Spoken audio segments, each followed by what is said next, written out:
কে কোত্থেকে বলছিলেন? হ্যালো সুমন, আমি মা। ফোনটা ঘরে ফেলে গিয়েছিস, এত ভুলো মন হলে চলবে? মা আসলে শোন, আজকে তো তোদের মাদার্স ডে, ভাবলাম তোর জন্য একটু খিচুড়ি রান্না করি, এত প্রিয় তোর। কিন্তু রান্নাঘরে গিয়ে দেখি একটুও মুগ ডাল নেই।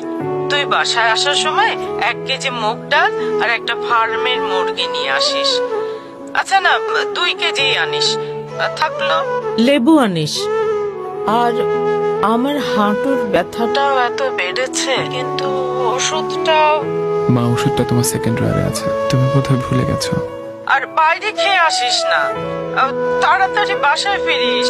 আচ্ছা তুই কাজ কর, রাখি রে। আসবো মা।